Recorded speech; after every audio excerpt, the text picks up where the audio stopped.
Magnetic field and electric field और देखेंगे कि हम जो है वो इनके दरमियान कंपैरिजन क्या है। फॉर एग्जांपल अगर आप देखेंगे इलेक्ट्रिक फोर्स कंजर्वेटिव है जबकि जो मैग्नेटिक फोर्स है वो नॉन कंजर्वेटिव है। मैंने आपको जब कंजर्वेटिव फील्ड और नॉन कंजर्वेटिव फील्ड के बारे में बताया था तो मैंने आपको बताया था कि इलेक्ट्रिक फोर्स तो कंजर्वेटिव है, बल्कि जो मैग्नेटिक फील्ड है आप इसको नॉन कंजर्वेटिव नहीं कह सकते। Magnetic force is neither conservative nor non conservative because ये वर्क करती नहीं है। कंजर्वेटिव फील्ड की जो डेफिनेशन है उसमें वर्क करना जरूरी है। और फिर हम एक बड़ा ही इंपॉर्टेंट कॉन्सेप्ट देखेंगे वेलोसिटी सेक्टर का। हम देखेंगे कि कैसे एक चार्ज पार्टिकल जो है एक ऐसे रीजन में जहां पर ई और बी आपस में एक दूसरे के परपेंडिकुलर हैं कैसे वो अनडिफ्लेक्टेड पास कर सकता है। So these are the main topics जो कि इंशाल्लाह हम इस लेक्चर में डिस्कस करेंगे। So let's start the topic force on a moving charge placed in a magnetic field. आपने इस चैप्टर में पहले पढ़ा था कि एक करंट कैरिंग कंडक्टर को जब हम किसी एक्सटर्नली अप्लाइड मैग्नेटिक फील्ड में रखते हैं तो उस पर एक फोर्स अमल करती है और वो फोर्स होती है F is equal to I into L cross B.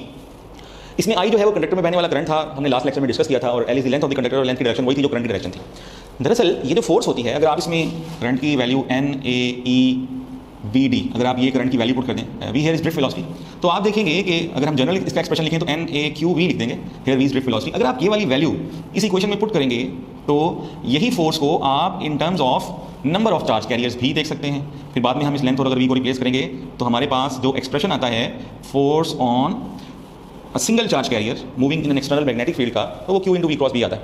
थोड़ी सी मैथमेटिक इन्वॉल्व है वो आपकी बुक में। ये टोटल फोर्स है सारे चार्ज कैरियर पर और ये सिर्फ एक चार्ज कैरियर पर लगने वाली फोर्स है। तो दरअसल वो जो फोर्स करंट कैरिंग कंडक्टर पर लग रही होती है वो उसके अंदर मौजूद चार्ज कैरियर्स पर लग रही होती है और उनमें से एक चार्ज कैरियर पर लगने वाली फोर्स आपको यहाँ हमने दिखाई है।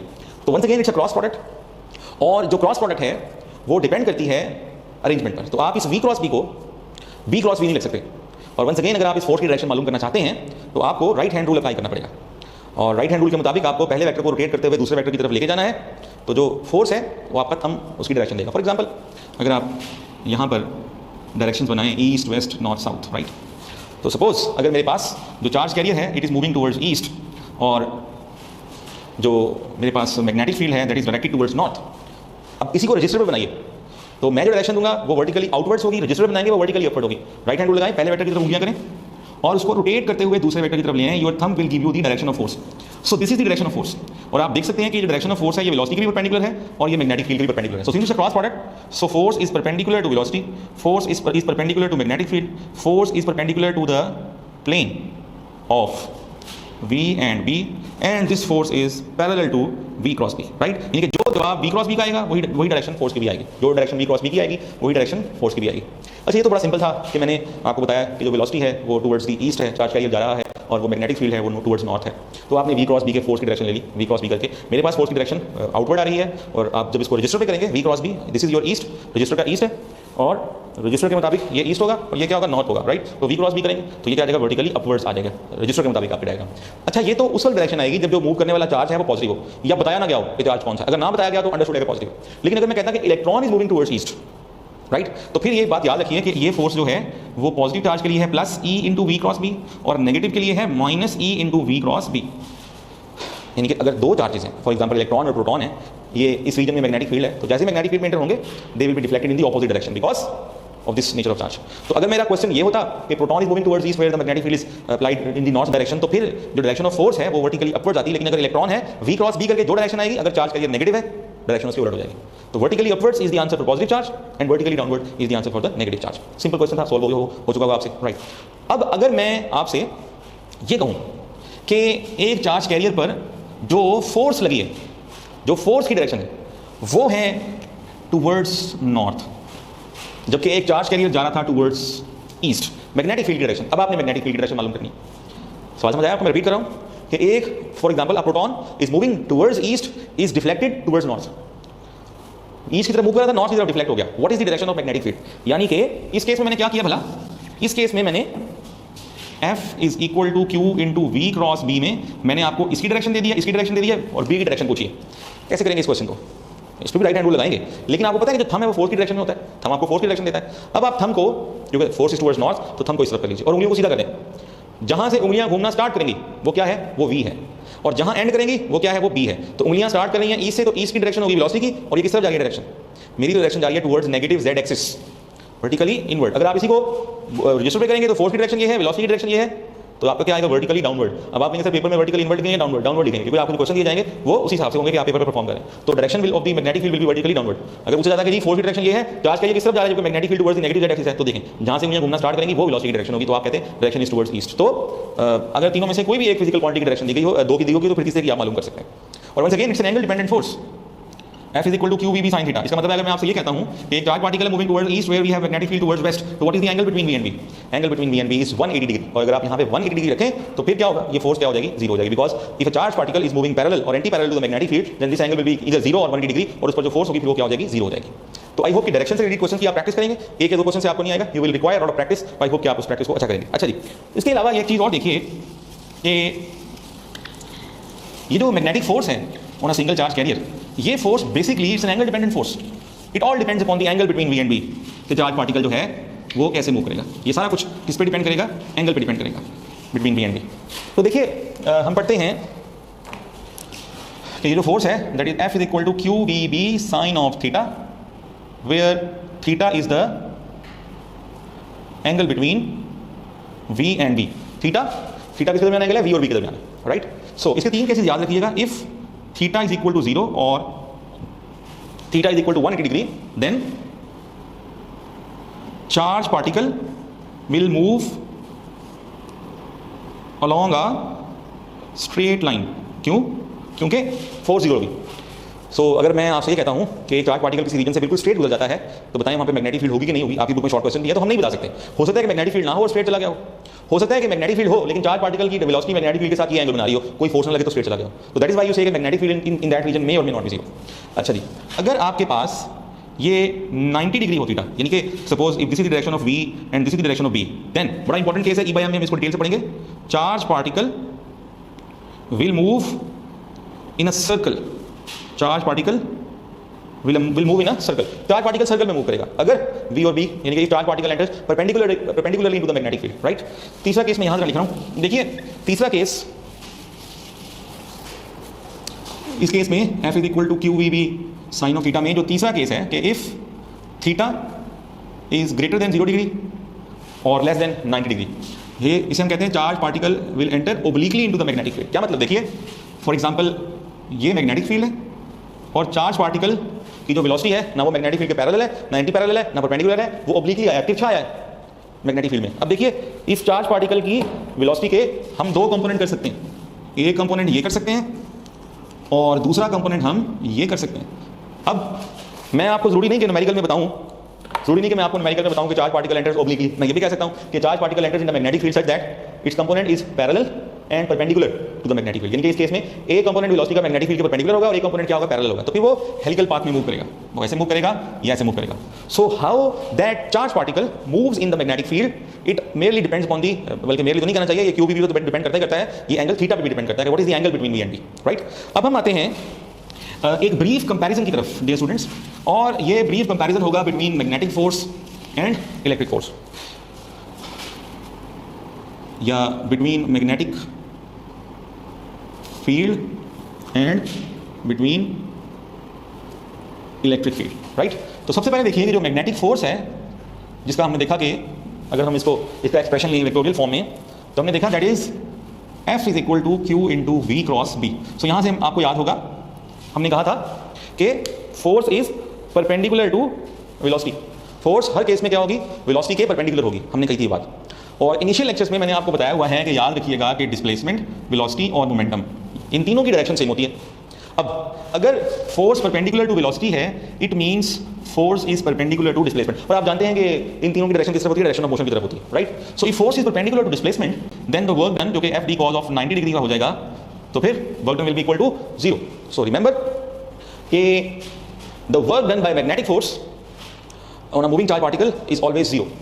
सो जो वर्क डन है मैग्नेटिक फोर्स की तरफ से ये 0 होता है, और जो इलेक्ट्रिक फोर्स की वजह से जो वर्क डन होता है या फील्ड की वजह से वर्क डन होता है, बल्कि ये मैग्नेटिक फील्ड की वजह से 0 होगा, इसकी वजह से हमेशा नॉन 0 होता है। उसकी वजह ये है कि magnetic force angle dependent force है, F is equal to QVB sin theta. Electric force angle dependent force नहीं है, F is equal to QE। Charge particle electric field के पैरेलल आ जाए, चार्ज पार्टिकल इलेक्ट्रिक फील्ड के perpendicular आ जाए या एंटी पैरेलल आ जाए, इलेक्ट्रिक फील्ड चार्ज पार्टिकल पर वर्क करेगी। तो एक क्वेश्चन मैं आपको यहाँ पे करवाता हूँ, work done by magnetic force is 0 when the angle between V and B is option A 0 degree, option B 90 degree, option C 45 degree, option D for all angles। तो इसका आंसर क्या आएगा, इसका आंसर आएगा फॉर ऑल एंगल्स। अब आप कहेंगे sir we और बी के दरमियान 90 डिग्री का एंगल हो तो पार्टिकल सर्कल में घूमता है। भाई ये वाला जो एंगल है ये 90 डिग्री वी और बी के दरमियान नहीं है, ये एफ और बी के दरमियान है। और चार्ज वी और बी के दरमियान जो मर्जी एंगल ले लें, 0 ले लें, 90 डिग्री ले लें, 45 जो मर्जी ले लें, फोर्स और वेलोसिटी के दरमियान यानी कि फोर्स और डिस्प्लेसमेंट के दरमियान हमेशा एंगल 90 डिग्री का होगा। So that is why work done by magnetic force will always be 0 for all angles, right. जिस तरह भी वी और बी के दरमियान जो भी एंगल हो, magnetic force can not do work, right. अच्छा, फिर आप जानते हैं कि work done is equal to change in kinetic energy, right. आपने पढ़ा वर्क एनर्जी प्रिंसिपल में, चैप्टर नंबर 4 में पढ़ा है आपने कि work done is equal to change in kinetic energy. तो क्योंकि मैग्नेटिक फील्ड जो है वो वर्क नहीं कर सकती, इसका मतलब है कि वो काइनेटिक एनर्जी में चेंज नहीं कर सकती। So change in kinetic energy is not equal to 0 in case of electric force and change in kinetic energy 0 in case of magnetic force. तो एक चार्ज पार्टिकल अगर मैग्नेटिक फील्ड में move कर रहा है तो उसकी काइनेटिक एनर्जी चेंज नहीं होगी, लेकिन उसकी अगर वही चार्ज पार्टिकल इलेक्ट्रिक फील्ड में मूव कर रहा है तो उसकी जो काइनेटिक एनर्जी है वो चेंज होगी। अच्छा, काइनेटिक एनर्जी किसके बराबर होती है?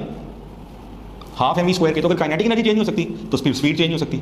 Change in speed is 0 in case of magnetic force, change in speed is non 0 in case of electric force. इसी तरीके से अब मैग्नेटिक फील्ड क्या कर सकती है? Magnetic field can change direction of motion. Magnetic field जो फोर्स है वो पार्टिकल को डिफ्लेक्ट कर सकती है, it can change the direction of motion. क्या इलेक्ट्रिक फील्ड कर सकती है? Yes, can change direction of motion.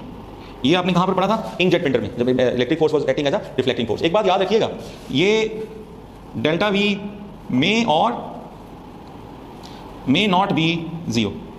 यहां पर तो डेल्टा वी लाजमी 0 होगा ना, यहां पे डेल्टा वी 0 हो भी सकता है, नहीं भी हो सकता है। उसी वजह जब इलेक्ट्रिक फोर्स एक्ट करती है एज अ सेंट्रीपिटल फोर्स तो फिर वो वर्क नहीं करती, फिर वो काइनेटिक एनर्जी को चेंज नहीं करती, फिर वो स्पीड चेंज नहीं करती। लेकिन अगर वो एक्ट करेगी एज अ सेंट्रीपिटल फोर्स, कहां करती है? जाके देखिए चैप्टर नंबर 20 में, आर्टिकल का नाम है क्वांटाइज्ड रेडियाई। वहां पर जो इलेक्ट्रिक फोर्स है बिटवीन इलेक्ट्रॉन एंड प्रोटॉन वो बनी हुई है सेंट्रीपिटल फोर्स। तो उस केस में जो work done by electric force है वो 0 है, क्योंकि जो भी फोर्स सेंट्रीपिटल फोर्स का रोल प्ले करती है उसकी वजह से वर्क डन 0 हो जाता है। Otherwise work done magnetic field करती है, काइनेटिक एनर्जी चेंज करती है, स्पीड चेंज करती है और ये डायरेक्शन भी चेंज करती है।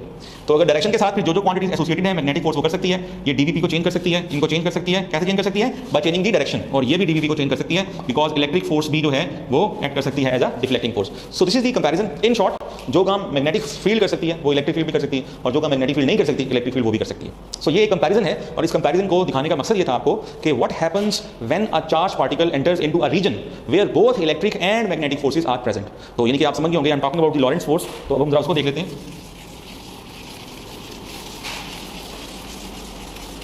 सो आप जानते हैं कि सपोज हमारे पास एक चार्ज पार्टिकल है, एक पॉजिटिव चार्ज पार्टिकल है, वो इलेक्ट्रिक फील्ड में रखा हुआ है, तो इस पर एक इलेक्ट्रिक फोर्स लगती है, Fe is equal to QE। Meanwhile अगर आप इस पर एक परपेंडिकुलर मैग्नेटिक फोर्स भी लगा दें, मैग्नेटिक फील्ड भी अप्लाई कर दें, ये नॉर्थ पोल है और व्हाइट बोर्ड की दूसरी तरफ साउथ पोल है, तो फिर इस पर जो मैग्नेटिक फोर्स लगेगी वो क्या है? Q into V cross B। जरा गौर कीजिए, दोनों फोर्सेस पर इलेक्ट्रिक फोर्स के लगने के लिए पार्टिकल का सिर्फ चार्ज होना जरूरी है, एंगल पर डिपेंड नहीं करती, चार्ज मूव कर रहा है कि नहीं कर रहा है इस पर डिपेंड नहीं करती। But when you talk about the magnetic force लगने के लिए पार्टिकल का चार्ज होना भी जरूरी है, पार्टिकल का मूव करना भी जरूरी है, और फिर जरूरी है कि पार्टिकल मूव पैरेलल या anti parallel to magnetic field ना कर रहा हो। ये दोनों फोर्सेस की नेचर है। सो अगर आप के पास चार्ज पार्टिकल जो है वो इन दोनों फोर्सेस को फील कर रहा है, तो जो उस पर जो टोटल फोर्स लगेगी वो लगेगी Q into total force will be QE plus Q into V cross B। So sum of these electric and magnetic force is called Lorentz force. So this force can increase the energy, can decrease the energy, can change the speed, can change the kinetic energy, while this force only acts as a deflecting force. It can change the direction of motion, and hence by changing the direction of motion it can change the direction of vector quantities such as displacement, velocity and momentum. और अब मैं ये जो हम लॉरेंट्ज force पढ़ रहे हैं, motion for charge particle in electric और मैग्नेटिक फील्ड, इस नाम से ये आर्टिकल जिसमें दिया हुआ है। अब जो है इसमें एक स्पेशल केस है जो मैं चाहता हूँ कि आप उसको नोट करें और गौर से समझिए, और उस स्पेशल केस में हम देखेंगे कि how these forces can cancel out the effect of each other. तो टॉपिक है जी motion of charge particle in E and B, right. तो मेरा आपसे क्वेश्चन है, in a region where both E and B are present, can a charge particle pass undeflected through that region. एक region है जिसमें दोनों इलेक्ट्रिक फील्ड भी present है और मैग्नेटिक फील्ड भी प्रेजेंट है, क्या उस रीजन में चार्ज पार्टिकल अनडिफ्लेक्टेड जा सकता है? अब इसी से मिलता जुलता क्वेश्चन आपने अपनी बुक में पढ़ा हुआ है, लेकिन वो भला कब है? वो सिर्फ इलेक्ट्रिक मैग्नेटिक फील्ड के लिए। आपकी बुक में शॉर्ट क्वेश्चन है, can a charge particle enter pass undeflected through a region, या can we say that in a given region magnetic field is 0 और non 0 if the charge particle move undeflected through that region. वो question सिर्फ magnetic field के लिए। मेरा question ये है कि उस रीजन में दोनों फील्ड प्रेजेंट है, इलेक्ट्रिक फील्ड भी प्रेजेंट है, मैग्नेटिक फील्ड प्रेजेंट है। तो क्या उस केस में चार्ज पार्टिकल अनडिफ्लेक्टेड पास कर सकता है थ्रू दैट रीजन? तो इसका आंसर है यस, लेकिन उसके लिए कंडीशन ये है if electric field and magnetic field both are perpendicular to each other. आइए इसको समझते हैं। Suppose we have this positive charge, positive point charge, ये इस तरफ मूव कर रहा है जी, राइट? और इस रीजन में जो हमारे पास मैग्नेटिक फील्ड है वो इन टू दी प्लेन है, राइट? सो बेसिकली क्या है जी, this is the direction of V and this is the direction of B। Charge particle इस तरफ जा रहा है, मैग्नेटिक फील्ड है into the plane of the paper. अब ये जो ग्रीन बोर्ड मार्कर है ये B की डायरेक्शन दे रहा है, इसकी डायरेक्शन को आपने याद रखना है। This is V, this is B। तो जरा V क्रॉस B कीजिए, आप V क्रॉस B करें, V cross B। Magnetic force की डायरेक्शन किस तरफ जा रही है? अपवर्ड जा रही है। तो इस पॉजिटिव चार्ज पर जो मैग्नेटिक फोर्स लग रही है वो किस तरफ लग रही है? इस तरफ लग रही है। मैग्नेटिक फील्ड की डायरेक्शन याद रखिएगा आप, ये जरूरी है। ये मैग्नेटिक फील्ड आ रही है और ये है V, तो V क्रॉस B किया तो फोर्स की डायरेक्शन मैग्नेटिक फोर्स की अपवर्ड। अब फर्स्ट कीजिए इसी सेम रीजन में आप अप्लाई कर देते हैं इलेक्ट्रिक फील्ड, और जो इलेक्ट्रिक फील्ड है उसकी डायरेक्शन होगी फ्रॉम पॉजिटिव टू नेगेटिव, इस तरफ डायरेक्शन होगी। सो इस चार्ज पर फिर पॉजिटिव चार्ज इस पॉजिटिव चार्ज को नीचे रिपेल करेगा, नेगेटिव अट्रैक्ट करेगा। तो इस चार्ज पर जो इलेक्ट्रिक फोर्स है वो डाउनवर्ड लगेगा। अब देखिए FE और FB वो आपस में एंटी पैरेलल है, यानी कि वो आपस में ऑपोजिट है, लेकिन इलेक्ट्रिक फील्ड और मैग्नेटिक फील्ड आपस में परपेंडिकुलर नहीं है। जैसे याद करें जरा, मैंने आपको बताया था कि ये B थी और अब E क्या है? ये है, दिस इज E। तो what is the angle between B and E? Look at that, 90 degree. So in that case अगर ये फिर दोनों फोर्सेस बराबर हो जाएं, अगर ये दोनों फोर्सेस बराबर हो जाएं, यानी कि अगर इलेक्ट्रिक फोर्स बराबर हो जाए मैग्नेटिक फोर्स के in magnitude QE is equal to QVB के बराबर हो जाए, देन वी कैन से कि इलेक्ट्रिक फोर्स और मैग्नेटिक फोर्स ने एक दूसरे के इफेक्ट को बैलेंस कर दिया and now that charge particle will pass straight through the region. CRO वाला जो टॉपिक है उससे ऊपर एक एग्जांपल है वेलोसिटी सिलेक्टर वाली, उसमें यही रूल इस्तेमाल हुआ है। अच्छा देखिए, जब आप ये क्वेश्चन लिखते हैं आप इसमें से चेंज किसको कर सकते हैं? This is the external applied magnetic field, electric field, this is the externally applied magnetic field. इनको आप ना इसको छेड़ें, Q भी सेम रहने दें, आप वेलोसिटी को चेंज करें और उस वक्त तक चेंज करते हैं जब तक QVB और QE बराबर नहीं होता। यही रूल है वेलोसिटी सिलेक्टर का। जब ये बराबर हो जाएंगे Q will cancel out with Q, so velocity will be equal to E over B। तो आपके पास वेलोसिटी का एक और फार्मूला आ गया कि ratio of electric field intensity to the magnetic field intensity ये किसके बराबर है? ये V के बराबर है। और ये आपकी होम असाइनमेंट है कि यूनिट पुट करके आपने इसको V के बराबर भी लेके आना है। सो अगर किसी न्यूमेरिकल में आपको ये कहा जाए, अगर तो न्यूमेरिकल में सिर्फ वेलोसिटी सिलेक्टर का नाम इस्तेमाल किया गया, समझ जाएंगे E और B परपेंडिकुलर है, राइट? लेकिन अगर किसी न्यूमेरिकल में ये कहा जाए कि E और B जो है वो आपस में पैरेलल है, अगर परपेंडिकुलर कहा जाए फिर तो E और B की वैल्यू पुट करें, आपको वो वाली वेलोसिटी मिल जाएगी जिस पर दोनों फोर्सेस बराबर हो जाएंगे। लेकिन फर्स्ट कीजिए, अगर मैं आपसे एक क्वेश्चन ये करता हूं कि हमारे पास एक रीजन है जिसमें इलेक्ट्रिक फील्ड और मैग्नेटिक फील्ड दोनों सेम डायरेक्शन में, यानी कि this is the direction of electric field and this is the direction of magnetic field, और हमारे पास एक प्रोटॉन जा रहा है, उसकी वेलोसिटी की भी सेम डायरेक्शन है, जिस तरफ E और B की डायरेक्शन है उसी तरफ वेलोसिटी की भी डायरेक्शन है। अब बताएं अब ये कैसे मूव करेगा और इस पर कौन सी फोर्स लगेगी? पहली बात तो ये है कि इस पर जो है इलेक्ट्रिक फोर्स नॉन जीरो होगी, लेकिन इस पर magnetic force will be equal to zero. इसके ऊपर मैग्नेटिक फोर्स जीरो क्यों होगी डियर स्टूडेंट? मैग्नेटिक फोर्स इस केस में जीरो इसलिए होगी क्योंकि magnetic force is angle dependent force, FB is equal to Q into V cross B।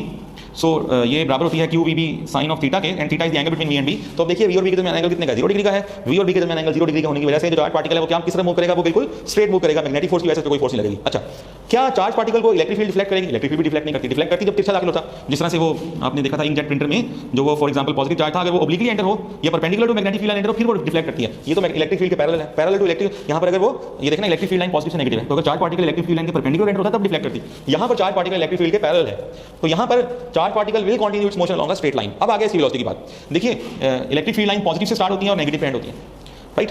तो अगर ये पॉजिटिव चार्ज है तो ये पॉजिटिव वाला एंड उसको रिपेल करेगा, नेगेटिव वाला अट्रैक्ट करेगा, इसकी वेलोसिटी बढ़ती जाएगी, इसका एक्सेलरेशन बढ़ता जाएगा।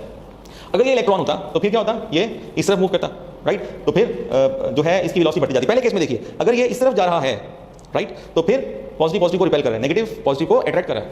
और अगर ये इलेक्ट्रॉन है और उसकी वेलोसिटी इस तरफ है और ये जा इस तरफ रहा था, तो पॉजिटिव इसको अट्रैक्ट करेगा। अगर वो जा इस तरफ रहा है, फोर्स इस पे इस तरफ लगेगी, ये क्या होगा? ये यानी कि इलेक्ट्रॉन पहले स्लो डाउन होगा, स्लो डाउन फर्स्ट होगा, और अगर प्रोटॉन है तो ये फास्ट होता जाएगा, बिकॉज यहाँ पर दोनों जा इस तरफ रहे हैं, तो ये वाला पॉजिटिव एंड इसको रिपेल कर रहा है, इसको अट्रैक्ट कर रहा है। अब ये जा इलेक्ट्रॉन उस तरफ रहा है, अट्रैक्शन इस तरफ हो रही है, तो याद रखिए जब डायरेक्शन ऑफ मोशन के अगेंस्ट फोर्स लगे तो पार्टिकल स्लो डाउन होता है। तो अगर E और B की सेम डायरेक्शन में एक प्रोटॉन फेंके या एक इलेक्ट्रॉन फेंके और दोनों की वेलोसिटी उसी डायरेक्शन में हो, तो इलेक्ट्रॉन स्लो डाउन होगा, जबकि प्रोटॉन जो है वो फास्ट मूव करता रहेगा। सो अभी हमने देखा कि जो मैग्नेटिक फोर्स है ये कैसे एक एंगल डिपेंडेंट फोर्स भी, अच्छा ये वेलोसिटी पर भी डिपेंड करती है। तो आपको याद होगा हमने पहले भी प्रैक्टिस में क्वेश्चन किया था कि if you have a stationary charge, इसकी वेलोसिटी 0 है। मेरा आपसे क्वेश्चन है, क्वेश्चन ये है कि can a stationary electron be set into motion by a strong magnetic field. यानी कि यूँ समझ लीजिए कि ये इलेक्ट्रॉन है, स्टेशनरी है, यानी कि इसकी V 0 है, और हमने इसके करीब ला के रख दिया है एक बड़ा ही स्ट्रॉन्ग बार मैग्नेट। तो इसकी मैग्नेटिक फील्ड में क्या इस पर फोर्स लगेगी? क्योंकि जो वेलोसिटी है इसकी जीरो है, वेलोसिटी के जीरो होने की वजह से जो इस इलेक्ट्रॉन पर फोर्स लग रही है वो भी क्या हो जाएगी, वो जीरो होगी। So no, the answer is no कि strong bar magnet can not set into motion a stationary electron, because क्या है वो वेलोसिटी जो है वो जीरो है। So dear students, that was the today's topic, जिसमें हमने देखा कि एक जो चार्ज पार्टिकल है जब वो उस पर एक मैग्नेटिक फोर्स लगती है या एक चार्ज पार्टिकल एक ऐसे रीजन में आ जाता है जिसमें both electric and magnetic field are present, तो उसकी मोशन जो है वो कैसे होती है। सो आपके जिम्मे ये काम है कि आपने F = Q × V cross B से जो डायरेक्शन रिलेटेड प्रॉब्लम्स हैं उनकी खास प्रैक्टिस करनी है। इंशाल्लाह जो हमारा नेक्स्ट लेक्चर होगा, जो हमारा इस चैप्टर का लास्ट लेक्चर होगा, विच इज E/M रेशो, तो उससे पहले हम कुछ MCQs की प्रैक्टिस भी करेंगे और प्रैक्टिस करने के साथ साथ हम जो नेक्स्ट टॉपिक है वो E/M रेशो वाला भी पढ़ेंगे। अभी हमने जो सेकंड डे स्टार्ट किया है उसमें आपने ये देखा होगा हर चैप्टर का अपना चैलेंज है। अगर आप देखेंगे इलेक्ट्रोस्टैटिक्स में आपको जीरो फील्ड लोकेशन पे खास प्रैक्टिस करनी है, आपको कूलम्स लॉ के डिफरेंट ग्राफ्स पर और न्यूमेरिकल्स पर प्रैक्टिस करनी है, और कैपेसिटर्स भी केस है। सेकंड चैप्टर जो करंट इलेक्ट्रिसिटी आपने देखा तो आपने देखा कि करंट इलेक्ट्रिसिटी में आपको सर्किट को सॉल्व करना आना चाहिए, और ये जो चैप्टर है इलेक्ट्रोमैग्नेटिज्म का, इसमें जो डायरेक्शंस फाइंड करना है ये एक चैलेंज है। सो इंशाल्लाह in the next lecture I will provide you sufficient practice of these topics F = Q × V cross B, और फिर हम E/M रेशो को भी देखेंगे। So until the next lecture, it's अल्लाह हाफ़िज़।